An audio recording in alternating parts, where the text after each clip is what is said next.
Welcome to the Fast Leader Podcast, where we explore convenient yet effective shortcuts that will help you get ahead and move forward faster by becoming a better leader. And now, here's your host, customer and employee engagement expert, and certified emotional intelligence practitioner, Jim Rembach. Call Center Coach develops and unites the next generation of call center leaders. Through our e-learning and community, individuals gain knowledge and skills in the 6 core competencies that is the blueprint that develops high-performing call center leaders. Successful supervisors do not just happen. So go to callcentercoach.com to learn more about enrollment and download your copy of the Supervisor Success Path ebook now. Okay, Fast Leader Legion, today I'm excited because we have somebody on the show today who is really going to give us some very different perspectives that, for me, I think is going to help me move onward and upward faster, and I think it's going to do the same for you as well. Chris Westfall was born in Ohio and grew up in the Chicagoland area. The oldest of 3 children, his father was a field goal kicker and quarterback at a Big Ten university. His mother was a dancer and a performer who appeared on Broadway and at the Seattle's World's Fair. While Chris didn't inherit his father's athletic ability or his mother's dancing skills, he did learn about the importance of performing and performing under pressure. He went to the Performing Arts High School in Chicago and went on to study theater at the Southern Methodist University in Dallas, Texas. He's appeared in numerous stage productions and television shows. He met his wife in the production of The Fantastics.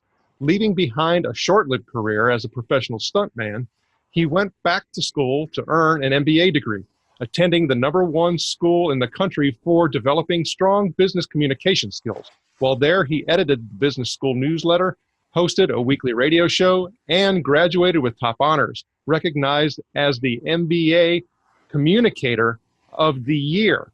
After graduation, Chris began his career as a corporate guy working for Fortune 100 telecommunications giants of Verizon and AT&T. He moved through a series of progressive responsibilities in marketing and product development on his way to major account management, sales leadership, and executive roles. As a global marketing executive with a division of Unilever, he helped unify a major brand in the company's portfolio. As a result of his global success, he built sales teams around the world, transitioning into leadership roles in technology and manufacturing.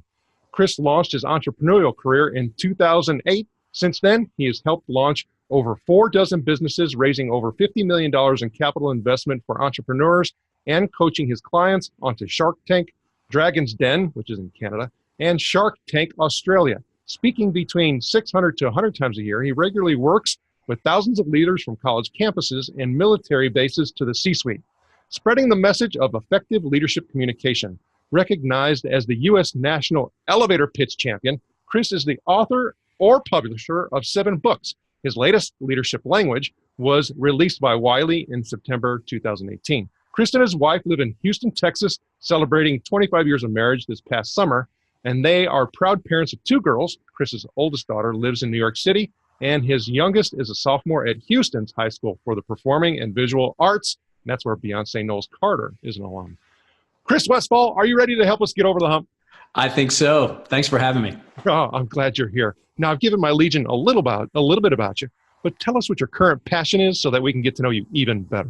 My current passion is helping people to tell their stories in ways that are more compelling, more engaging, and more effective than ever before. But my work isn't just about helping people to create fiction or write a pretty story or come up with a great lie and help people to believe in it. My work really focuses on bringing your story to life. In other words, that authentic story that is made up of words and actions that brings your vision to life. Now, whether that's an entrepreneurial vision or a vision for your team in a corporate environment, whatever the case may be, I'm in the business of helping people to succeed and helping people to turn their vision, their dreams, their ideas into reality. All right, so as you're talking and having the opportunity to go through your book, I have to say that to me, it's a lot more deeper than that. I mean, it's almost soulful, spiritual. It is a much deeper thing that occurs. And then I think you have a lot of different aspects of what can contribute to that. So when you start talking about the depth, you and I talked off mic about the word transformation. What do you mean by that?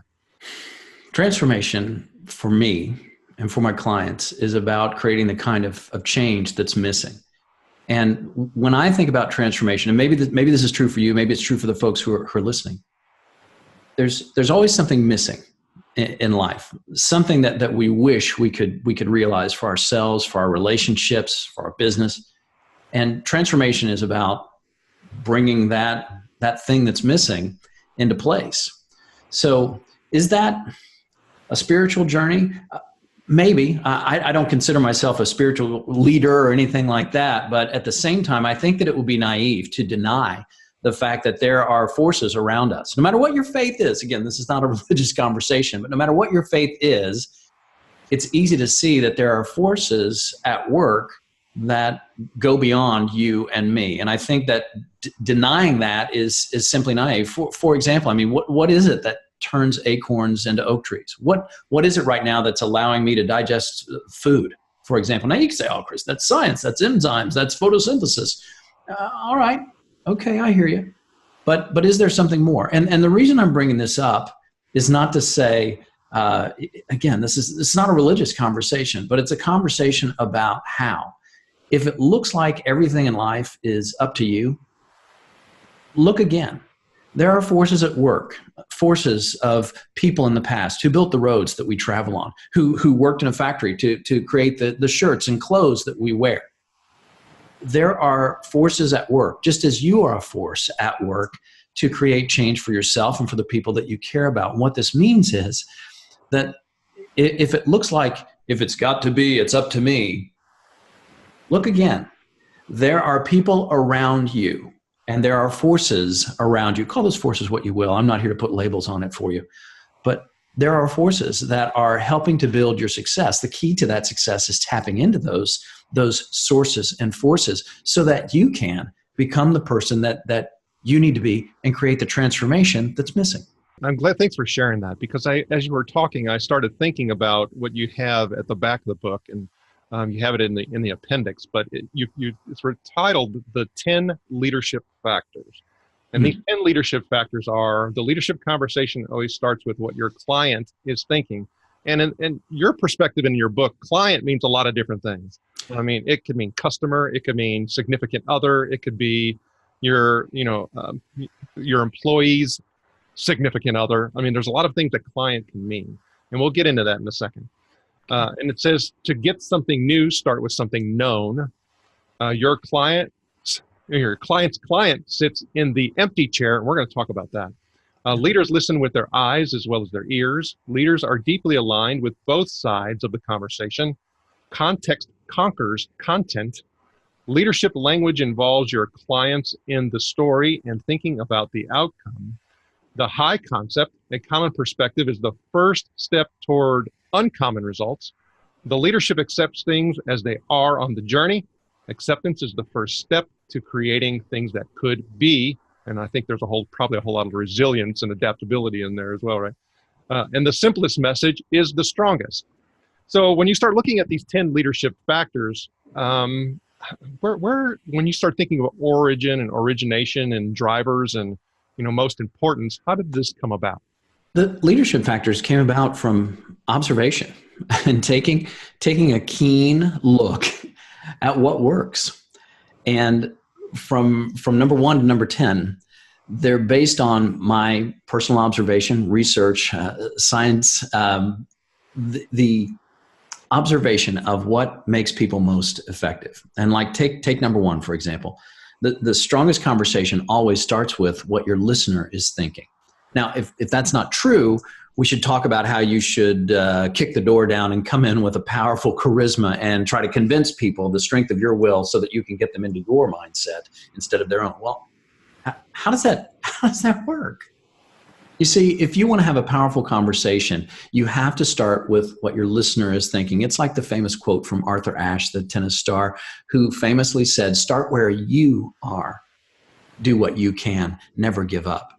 And that starting where you are is a note to look at not just where you are, but where your listener is. And start there if you want to create real change. So many times we focus on our own content, our own stories, rather than the context of the person that we're talking to.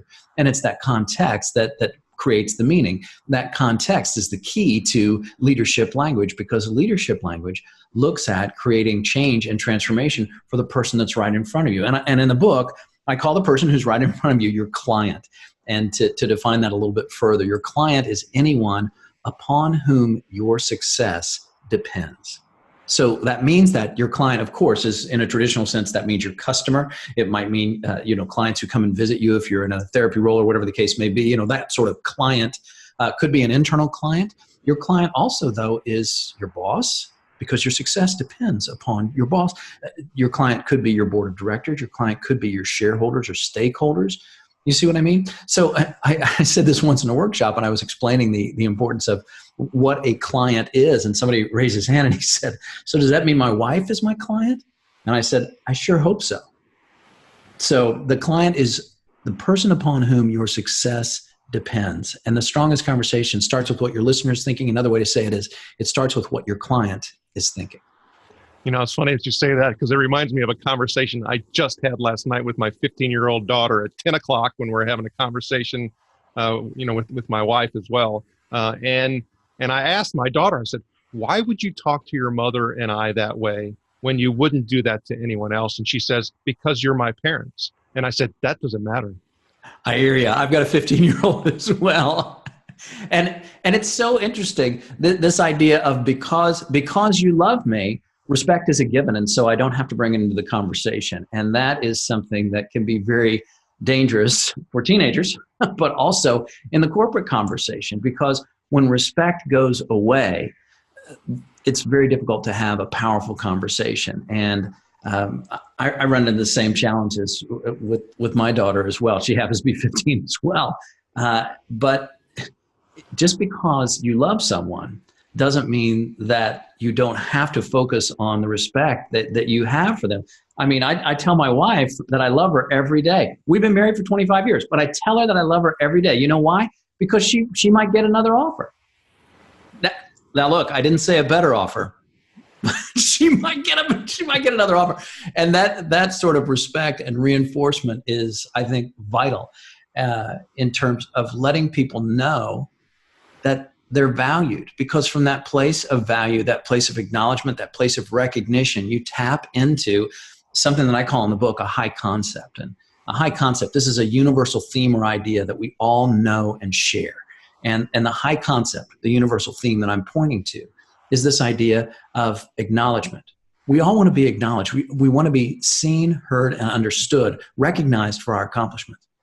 And respect is the first step in that recognition, and it creates that connection that can be very powerful.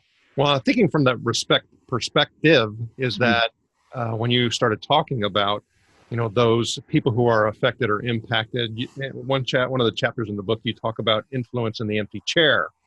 And then you talk about in the leadership conversation, the empty chair is always an individual is always an available seat at the table. It's a metaphorical seat. And you talked about this a second, but I think this definition that you have in the book is important for me to read. So that's why I'm doing it. And it said, it's for that someone who is going to be dramatically and personally impacted by the change that you propose. However, that someone isn't in the room when you propose your change, your ideas, and your vision. And you talk about a particular story of a friend who was a CEO, and I think he had, maybe a few thousand employees. And you asked him a question. He said, well, it's, I have to be, aware that whatever I do or say is going to be impacting 14,000 people. And you're like, what? How does that work? And explain how he came up with that. My friend was explaining to me that he saw that his decisions impacted far more than just his employees. And this guy, he's a finance guy and he's good at math. And I was like, how can you be saying 14,000 when I know you only have about 5,000 employees? Well, what he was saying was, the decisions that I make affect my employees, but let's take an average family size. Imagine that the average family, imagine that there's a spouse involved, a couple of kids. So doing some quick math, he came up with a number of about 14,000. Now his sphere of influence actually might be a little bigger, might be a little smaller, who knows? But the important thing to note is that he, as a leader, was looking beyond just the people on his team. He was looking in the direction of impact. And the empty chair points in that direction. The empty chair is a seat at the table for someone, as you said, who's not in the room, but who will be directly and dramatically impacted by any change that you propose. Leadership conversation is always about change. It's about change in some form or fashion, a challenge to the status quo. And that challenge is going to create an impact. Leaders look at that impact. And to go a little bit further on the empty chair, I mean, the empty chair is, for example, a seat at the table for the third grade student who's going to read the textbook next year, the history textbook that's being introduced into the school district. She's not in the room when the teachers and school administrators are making that decision, and yet directly, personally, and powerfully impacted. So the empty chair allows us to look in the direction of service and impact, and it's vital for leaders to see that. And my friend, the CEO, was a great example of seeing the sphere of influence that really is created by any decision that he makes. Well, and as you're talking, and I'm thinking about the book, and I'm thinking about a conversation that I had just yesterday, there is a particular issue, and you even talked about one of the statistics in the book saying like 68 or 69% of all leaders, are feel uncomfortable with having any conversation whatsoever with their employees. And when I think about being in a leadership role, there's a duty that we have to actually fulfill. The duties is about us continuing to learn and get better. It's about having others to be successful and helping to develop that. And so when I think about having to go through and become better at all the things that we're talking about, is if you don't do that, you have not earned the position, and you absolutely are not fulfilling the commitment that is necessary. And so that, if you're only becoming a leader because you want the pay, that is the wrong motivator. I agree. And if you want to know if your ideas and your focus is correct, if you want to know, do you have the right leadership focus, don't look at the slides in your PowerPoint deck. Don't look at your plans. Don't look at your dashboard. Look at what your employees and your team are doing. You ask yourself, how's your client doing? Because that's how you really know. It's wonderful to talk about leadership strategies. Obviously, I wouldn't have written the book if I didn't feel it was valuable. But at the end of the day, the real yardstick is, how's your client doing? Are you creating the changes for the people you care about so that you can gain the results, not only that you want for yourself, but that your team deserves? And leadership, as you've pointed out so well, it's not a self-serving role, but leadership is about service. So consider carefully the people and objectives that you serve, because where you put your attention is where you will find your results. And when your attention is on yourself, how big's my office? What's my title? Do I have the right thing on my business card? I'm looking in the wrong direction. How's your client doing? How's your team doing? Are your leadership strategies working? The way that you will know, again, it's not on your PowerPoint. It's not on a one sheet. It's not on your dashboard. It's right in front of you with the people around you that are going to be led to the stratosphere or into the ditch because of your approach. And that's a hard reality and harsh reality for many to face. That's for sure. Okay, but what we're talking about here, is just riddled and loaded with emotion. And even in the book, in several instances, you kept talking about infusing emotion, being aware of the emotion, and leveraging the emotion and influence. It's everywhere within the book. But one of the things that we use on the show to help influence us are quotes. Is there a quote or two that you like that you can share? The one that I really like is one from Nelson Mandela. Nelson Mandela, who famously said, "It always seems impossible until it's done." And that is a quote that I find to be very inspiring to me, because there have been so many things in my life that I've looked at and thought, man, this is impossible. Starting with when I was a baby learning to walk. I don't remember that, but I think it looked impossible to me at one point in time because I was crawling around. I'm guessing. I was told. But from learning to walk to learning to drive a car to learning the principles of accounting to even coming to the place where you have the thought that shows up that goes, I'd like to write a book someday. All of those things look impossible initially until it's done. And that's the quote that really inspires me. Another one, if I may, another quote that I really like is one from Mark Twain, who said, "It's not what you don't know that can hurt you. It's what you know for certain that just ain't so." And the reason I love that quote is because it really points to, I think, the spirit of this program, which is asking us to look at things in a new way, not to reaffirm or confirm what we've already know, but to realize that there are always discoveries to be made. And life, leadership, it's not scripted. We'd like it to be. Believe me, I'm a planner. I've got my calendar all planned out, but as the saying goes, man plans, God laughs. And despite our best efforts to organize and to control our schedule, things happen. Uncertainty shows up. And the key for the leader is to make sure that you show up in a place that's ready and prepared for uncertainty. That is a place where you know that you do have resilience, resourcefulness inside of you. And if you think back in your life, resilience, resourcefulness, it shows up time and time again. We don't always see it, and we often deny it. And when we, in retrospect, when we think about it, we go, yeah, I was kind of resourceful. Gosh, I did. Yeah, I was sitting there wearing diapers, and all of a sudden there was a table leg, and I pulled myself up, and all of a sudden I started walking. Again, I don't remember that story. It was told to me that way. But the point is this. We have a resilience and a resourcefulness that's inside of us. And that resilience and resourcefulness, as you mentioned, it's driven by emotions. Look, that may sound counterintuitive, especially for folks who are listening and saying, oh, I'm an analytical person. I am not driven by emotions. My decisions are driven by analysis. But let me ask you something. Here's my experience. When it came time to buy a house, I did not create a spreadsheet and give it to my wife with a detailed analysis of zip codes where we could find a place. No, we went and we looked at houses, and when she walked in and she went and looked around the kitchen and said, wow, that was when I knew it was time to get out the spreadsheets and do the analysis.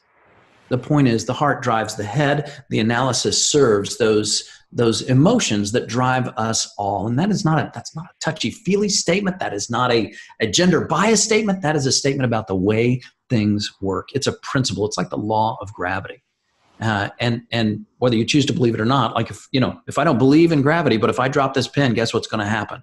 It's the same thing with this principle. The heart drives the head, and that heart, also called your gut instinct, that place is the place that leaders have to tap into. Don't leave the head out. Don't throw the analysis out. Don't take your pro forma and set it on fire in front of the investors. No, you have to have some analysis to support and to drive and to guide. But that's not where the conversation starts. It starts on the inside. And that's a very important part of leadership language, is pointing you towards the place where leadership really lives. And it's not something that's out there. It's not something where you can emulate a political leader or a military leader or a business leader that you admire and recreate their success. Models are useful, but at the end of the day, you have to put your hands on the wheel. You have to drive. You have to make the decision. And leadership is not scripted. It's scripted. It's not about copying someone else, because imitation is not the same as innovation. Leadership calls on all of us to innovate, to create new results. That's the place where transformation really comes from. Gosh, as you're talking, I'm starting to think about what all the things that have gone along the way for you to get to the point to where you are today. And we talk about those on the show as well. We talk about getting over the hump, and I've learned so much from other people telling their stories about times when they've had to get over. I can actually foresee that many of the humps that are in my future have come down as a result. And so is there a story that you can share that when you've got over the hump that will help us? Talk about this in the book. I was working with a company, with a CEO as a consultant. And the company was based in Houston, Texas. And the CEO sat me down one day and he said, Chris, I'd like to hire you full time. I'd like you to come to work for my firm. And I said, I think that's a bad idea. In fact, I think that's a mistake, because I'm working as a consultant. I'm working with companies like yours. I'm writing, I'm speaking. I enjoy what I do. And I don't think that's a good idea. I don't think it makes sense for you, because I'm not familiar with your industry. I don't have a long history. My outside perspective is what you value when you take that perspective and put it on the inside. So for about 53 reasons, wrong, bad idea. And it looked like a mistake. It looked like just a poor decision. After sharing that with the CEO, he looked me in the eye and he said, well, how much would it take? So I pulled out that proverbial napkin that you've heard so many people talk about, and I got my pen and I wrote down a number and I handed it to him, and he said, "Done. When can you start?" And I thought, man, I should have put another zero on there, but it was a fair deal. And I said, sure, okay. So I began working, and at the time I did not live in Houston. I was working remotely, and I began working for this firm. Just a couple months later, I moved my family to Houston, Texas. And then 6 weeks after we had moved, the CEO called me into his office and he said, "Chris, it's just not working out. Nothing against you and nothing against this company, but what I wanted to do and what you can do and how we can do it here, it's just not working out. I think rather than let this go on for 6 months or a year, we both need to cut our losses and we need to move on." And I thought, man, this is a hump. This is deals in business. I've done many of them, and you do a deal and you think, I don't know, this is the right thing, and you need to unpack it, and that happens. But this time, I had unpacked all my stuff and moved to a new city, and just 6 weeks before, so I had a very difficult conversation with my wife that I had to have, and I thought, man, what am I going to say to her? We just moved. And now this great opportunity, that I moved to a new town to take advantage of, it changed. And there was a hump. It wasn't just a hump. I mean, it was a mountain in front of me. So I drove around Houston for about 2 hours, which in Houston traffic, so I went about 6 miles. I'm kidding. But I drove around Houston for 2 hours trying to get my courage up. And I finally did. And I came home, and of course I walked in the door. My wife said, "Hi, what are you doing here in the middle of the afternoon?" I said, "Well, I have something that I need to tell you." And I sat her down and I just came straight at it and explained the situation. And the first words out of her mouth, which, I didn't know what she was going to say. "I want a divorce. We've got to move back. I can't believe you did this to me." I mean, so many things that were playing in my head. Here's what she actually said. "Well, just don't ask me to move." It was the last thing I could have possibly imagined that she would say. But she said that. And all of a sudden, the hump got flattened. The mistake, actually, it wasn't a mistake at all. The company was very fair to me. The CEO paid me through the end of the year. It turned out to be a very lucrative decision for me. And in retrospect, what I saw as a mistake actually created a transformation for me in my life and in my relationships. Today, we live in Houston, Texas, to this day, and strangely enough, we've never been happier. My daughter is thriving in the high school for performing arts here in town, which, and as you know, when the kids are doing well, it makes a big difference. So, what looked like a mistake, what looks like a hump, I would just ask everyone who's listening to the sound of my voice: is it really a mistake? Is it a hump? Or is it just a circumstance? For leaders, for people who are effective, sometimes things are going to look like a mistake. And I could point to multiple stories, and maybe you could too. Things in my life I thought, oh man, this is never going to work. And sometimes things came off the rails. Sometimes things didn't go the way that I wanted. Certainly this conversation with the CEO was not a conversation that I wanted to have. And yet, I say now, thank goodness I did. Thank you for that conversation. Thank you, because I realized that, and I'm just going to say it, there are no mistakes.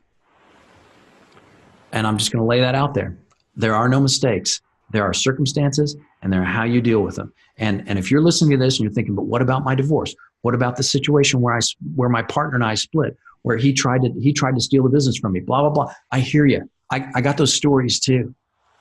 No mistakes, my friends. No mistakes. Opportunities for you to react. Opportunities for you to get over the hump.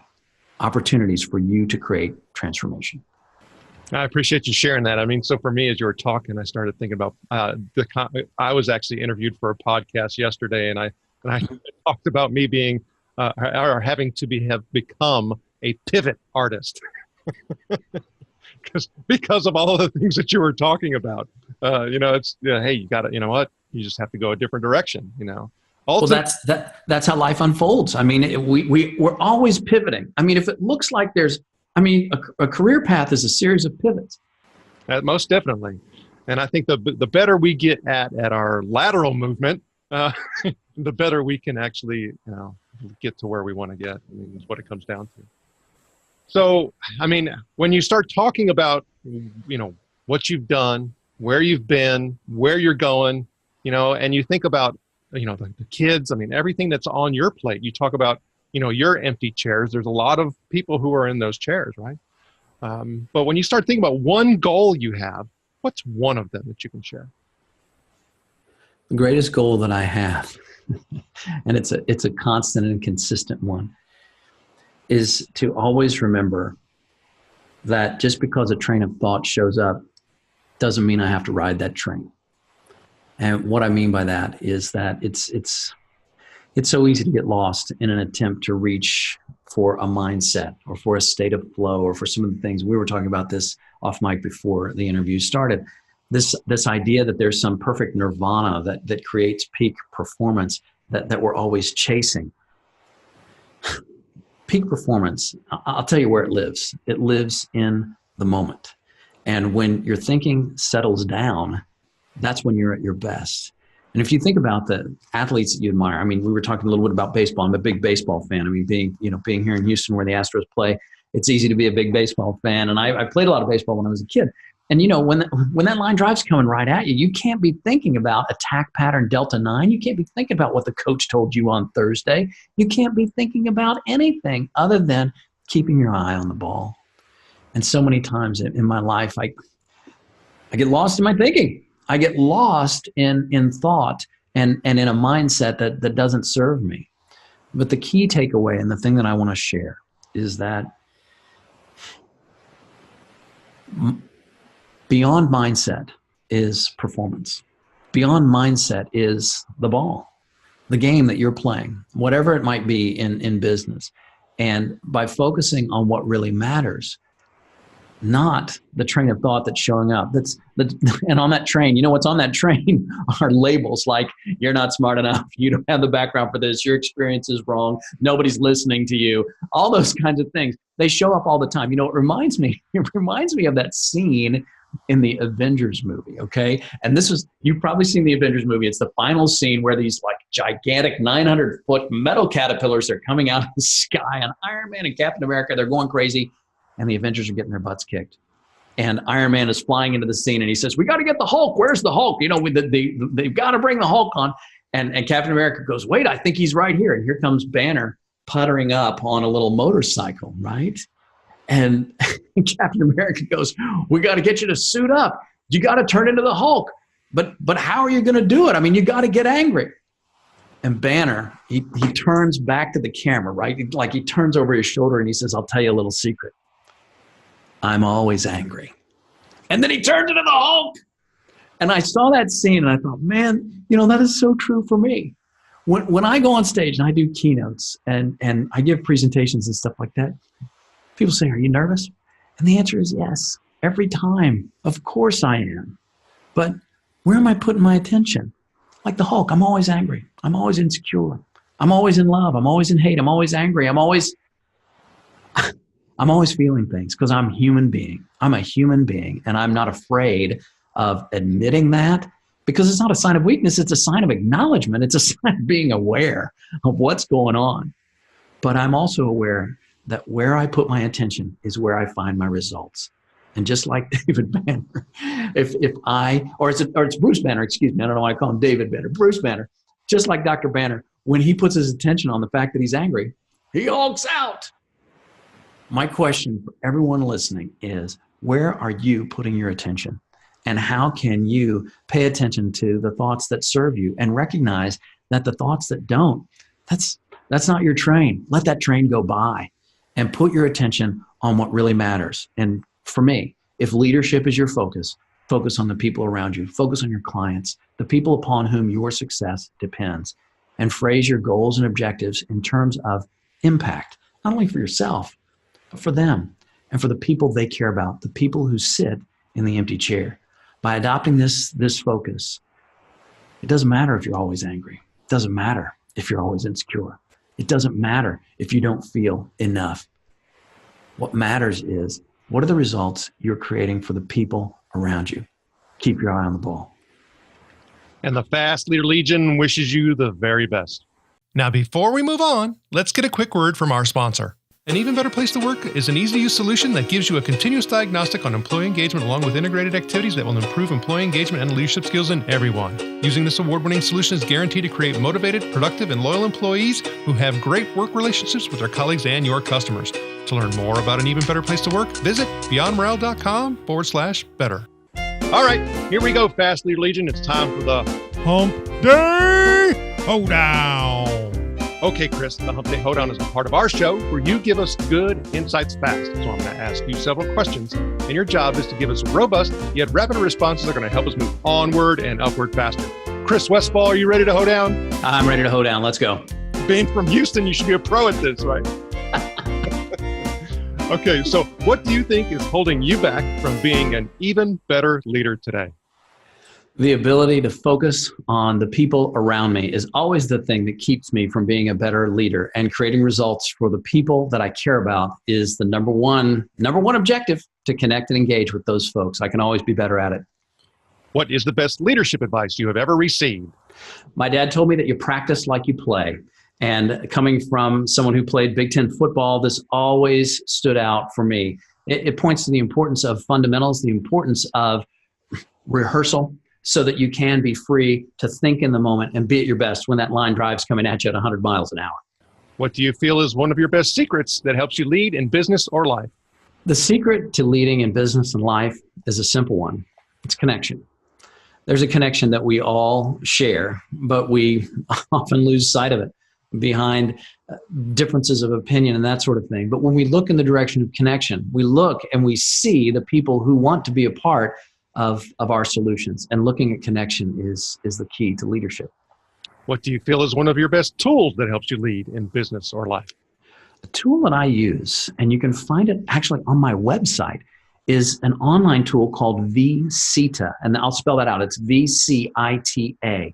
This is an app, and if you click on the Contact Us button on my website, you can go in and you can set up a 30-minute appointment with me if you want to talk further about anything that might be on your mind. So VCITA helps me to collect information from clients or potential clients that have a question on their mind. So VCITA is something that really helps me to be effective in my business. And what would be one book that you'd recommend to our Legion? It could be from any genre. Of course, we're going to put a link to your book on your show notes page as well. Great book that I really love. I'm going to give you two. The first one, I just finished reading it. It's by Harari. He's an Israeli social scientist. It's called Homo Sapiens. Terrific book. The second one that I highly recommend, and I reference it in leadership language. Both of these I actually reference in the book. But the second one is Impossible to Ignore by Carmen Simon. And she talks about the science behind being memorable. It's a really interesting read, full of a lot of great information. Impossible to Ignore by Carmen Simon. Okay, Fast Leader Legion, you can find links to that and other bonus information from today's show by going to fastleader.net/Chris Westfall. Okay, Chris, this is my last Hump Day Hoedown question. Imagine you were given the opportunity to go back to the age of 25, and you've been given the knowledge and skills that you have now, and you can take them back with you, but you can't take it all back. You can only take one. So what skill or piece of knowledge would you take back with you, and why? I would put my arm around my younger self, and I would say, Adam Smith, the father of modern economic theory, said very famously, profit is a function of risk. Don't be afraid to take chances. Don't play it safe. And whatever results you see in your life, the ones that are the most satisfying are going to come from the biggest risks that you take. And that will be what I would share with my former self. Chris, it was an honor to spend time with you today. Can you please share with the Fast Leader Legion how they can connect with you? You can find me online at my website. It's westfallonline.com. Also on my YouTube channel, I have over 2 million video views. That's youtube.com/westfallonline. And if you're doing the Instagram thing, I'm also there at Westfall Online. That's my Twitter handle. And you can also find me on LinkedIn. Same thing, Westfall Online. Chris Westfall, thank you for sharing your knowledge and wisdom. The Fast Leader Legion honors you and thanks you for helping us get over the hump. Thank you for joining me on the Fast Leader Show today. For recaps, links from every show, special offers, and access to download and subscribe, if you haven't already, head on over to fastleader.net so we can help you move onward and upward faster.